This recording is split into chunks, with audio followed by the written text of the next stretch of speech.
Celui-là, c'est bon. Voilà. Oui, merci à nos deux intervenants parce que je crois que la qualité de nos échanges sont très intéressantes. Alors, je ne vais pas revenir sur beaucoup de points parce que vous avez largement répondu à beaucoup de questions que je voulais vous poser. Néanmoins, il est clair que la France est leader dans la constitution des accords de Paris lors de la COP21, devrait, on est tous d'accord, faire la course en tête en matière de politique climatique vertueuse. Bien. Dans les travaux, cet exercice de mise en place de cette convention citoyenne a le mérite d'aboutir à des propositions concrètes et qui, à mon avis, devraient bien évidemment être prises en compte. Or, le président de la République et l'exécutif ont effectué une sélection parmi les propositions retenues des travaux de la convention citoyenne, en écartant pas mal de dispositions, des dispositions notamment s'agissant, et ça a été dit, de l'habitat et du transport. Le projet de loi ne reprend pas un certain nombre de préconisations, comme par exemple, ça a été dit, la nécessité d'un vaste plan de rénovation globale des logements dès 2024. Et de ce point de vue, la loi de finances de 2021 ne permettra pas d'atteindre la rénovation thermique des 500 000 logements par an, qui était un objectif. Et nous savons qu'en France, nous avons un ménage sur 5 qui est en situation de précarité énergétique. Nous savons aussi que ces travaux sont très vertueux, parce qu'à la fois, ils servent la planète, ils servent le pouvoir d'achat des personnes concernées, et ils donnent du travail à nos entreprises du BTP et sur des emplois non délocalisables. Le développement des transports ferroviaires, fluviaux et maritimes au détriment du transport routier manque d'ambition dans ce budget également. La réduction de nos émissions de CO2 implique, selon moi, des mesures fortes et rapides s'agissant de l'énergie par la création d'un pôle public de l'énergie.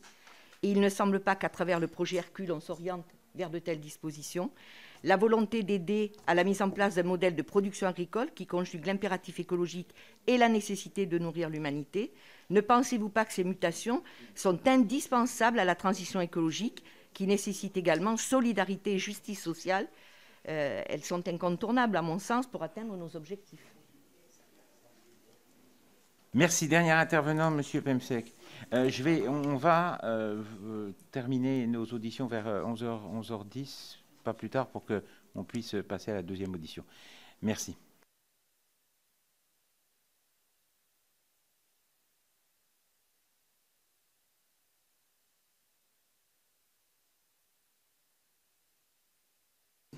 C'est mieux.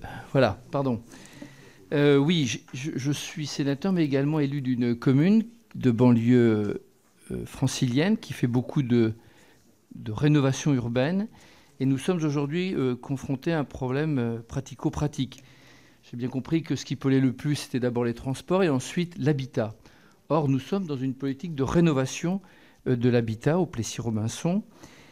Et j'ai vu, alors ça m'intéresse, que vous avez été nommée championne de haut niveau pour l'action climatique.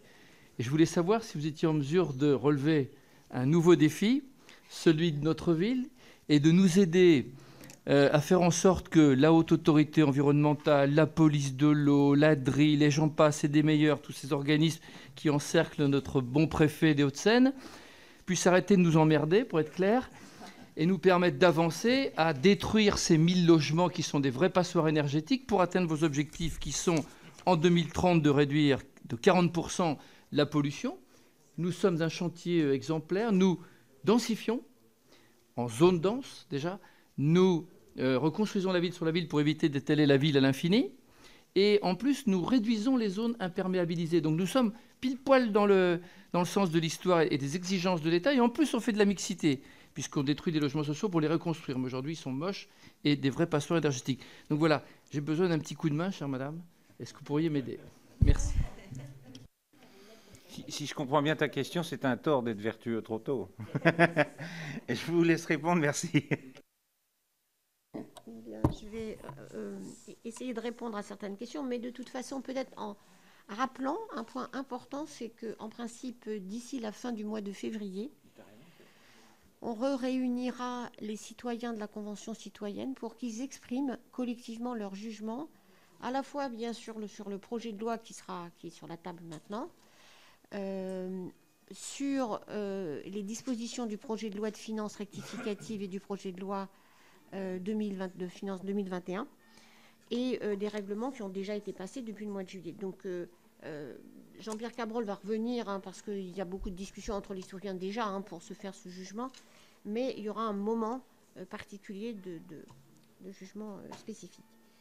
Donc, je ne vais pas du coup reprendre peut-être, mais seulement certains éléments qui me paraissent tous tourner autour de, et là c'est une réflexion un peu générale, de la place de la politique de transition écologique en France. Quand je compare cela à quand même, personne n'est parfait, hein, évidemment. Mais j'ai l'impression qu'on n'est pas encore au moment où le sujet du climat et de l'écologie est autre chose qu'un sujet parmi d'autres. Et c'est le problème principal. Parce que le climat et la transition écologique, malheureusement, ça serait bien qu'on ait un secteur où on puisse faire les choses, parce que c'est plus simple, c'est une administration, un système. Les préfets s'y retrouveraient sûrement mieux. Enfin, c'est pas évidemment ceux qui ont reçu le plus de formation sur la transition écologique. Enfin, en tout cas, c'est mon impression. Mais il y a un vrai problème de transversalité de ces politiques et d'inadaptation, à mon sens, de l'appareil d'État. Je regarde ce qui est en train de se passer chez nos amis américains.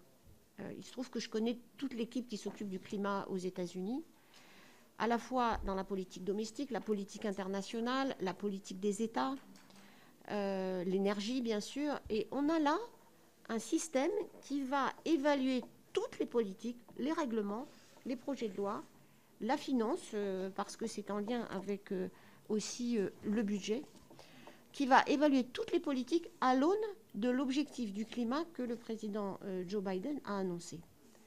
Moi, je rêve de ça en France.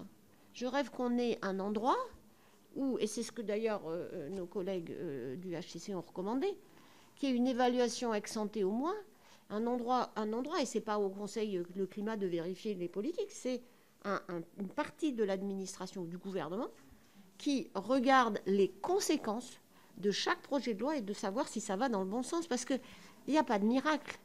C'est un mouvement. Personne ne peut dire telle mesure va avoir tel résultat parce qu'il y a toujours des effets inattendus. Donc, l'administration française aujourd'hui, le gouvernement français, et là, ce n'est pas mon rôle, c'est mon opinion personnelle, ne peut pas répondre à la question qui nous est posée. Donc, et c'est pour ça qu'à chaque fois, on voit des choses... bien sûr que l'éclairage la nuit, les évaluations sur le coût économique, là aussi parce que chacun a un agenda, chacun a un intérêt. Donc on peut très bien avoir une étude pour montrer que diminuer ou mettre une taxe sur le trafic aérien est un drame économique. On peut toujours trouver des millions d'emplois détruits, enfin des millions, j'exagère, des centaines de milliers d'emplois détruits. Mais on a besoin d'un endroit un peu objectif qui comprend que le secteur aérien a ses problèmes, et il en a, que le secteur des transports a ses problèmes, et il en a, mais qui donne un peu le recul, qui dit, bon, oui, vous avez un problème, mais voilà la direction dans laquelle on doit aller, et l'accompagnement. Je pense que s'il n'y a pas de centre de réflexion, d'analyse et de décision, hein, bon, moi, c'est ce que j'ai recommandé depuis longtemps, peut-être un jour, ça va arriver. Je vois qu'il y a des gouvernements où c'est en train de se faire. Le ministre de l'économie néerlandais et le ministre du climat, il a les deux dans son portefeuille. En Suède, le vice-premier ministre a eu en charge du climat pour regarder aussi l'ensemble des politiques. Donc nous, on hésite un peu, hein, mais je pense qu'il y a un moment, il va falloir y aller, sinon on va se trouver devant les deux problèmes. Deuxième question, et je m'arrête sur ce qui me paraît vraiment important dans vos réactions et l'intérêt de la conversation. Je trouve que c'est formidable si on peut trouver les mécanismes de discussion, parce que si on ne passe pas de électeur à citoyen, et électeur à citoyen, ce n'est pas la même chose. Vous le savez mieux que moi. Et donc, il faut qu'on trouve... Moi, je suis frappée quand même de cette manque de confiance. Alors, souvent, on dit les citoyens n'ont pas confiance dans leurs institutions. Mais est-ce que les responsables politiques ont confiance dans les citoyens? Ce n'est pas toujours le cas. Souvent, on les prend pour des enfants, des imbéciles, des gens pas sérieux, des gens... Enfin, qu'est-ce que j'ai entendu personnellement, permettez-moi l'expression, après la Convention citoyenne, j'ai entendu beaucoup de choses sur que c'était des gens pas manipulés par des écologistes fondamentalistes. Bon, j'en suis une. Hein. Enfin, j'en suis pas une, d'ailleurs, ça c'est connu, mais je veux dire, le fait de ne pas pouvoir accepter l'idée que des citoyens ayant eu le temps, 190 heures de réunion, 180 heures de travail personnel, beaucoup, pas beaucoup de responsables politiques français qui ont passé autant de temps sur cette question du climat, me semble-t-il, que beaucoup de citoyens. Il y a le respect du travail. Donc ça, déjà, faire que les citoyens aient confiance dans leurs institutions, ça part aussi de la confiance qu'on fait. C'est d'ailleurs le plein débat qu'on a sur la gestion du Covid, j'y reviens pas. Donc, et puis, in fine, cette question de justice sociale. Peut-être qu'il faut, je vois bien, le plan de relance met l'accent sur les bâtiments publics, la rénovation des bâtiments publics, c'est très important. C'est très compliqué, la rénovation, c'est vrai. Et justement, il faut partir des expériences quand les gens le font, ils y arrivent et ils disent, ben voilà ce qu'il nous faut. Vraiment, ça, c'est complètement central. Mais il y a vraiment des choses, il faut aussi prioriser les mesures sociales. On se pose des questions très compliquées sur le financement de la rénovation des bâtiments les plus pauvres. Il y a un moment où la collectivité nationale, elle doit dire sur cette frange de population, ce n'est pas la peine d'essayer de se récupérer sur les factures d'électricité qui seront moins chères dans 20 ans. Il faut faire. Comme on veut faire pour l'hôpital, comme on veut faire. Et parce que ça, c'est aussi, il y a des implications de santé publique très importantes. Parce que les logements mal isolés, c'est justement des logements pas sains. Et transport propre, j'ai trouvé que les citoyens avaient une proposition formidable. Bien sûr, les voitures abordables sont chères. Les voitures non polluantes ne sont pas abordables.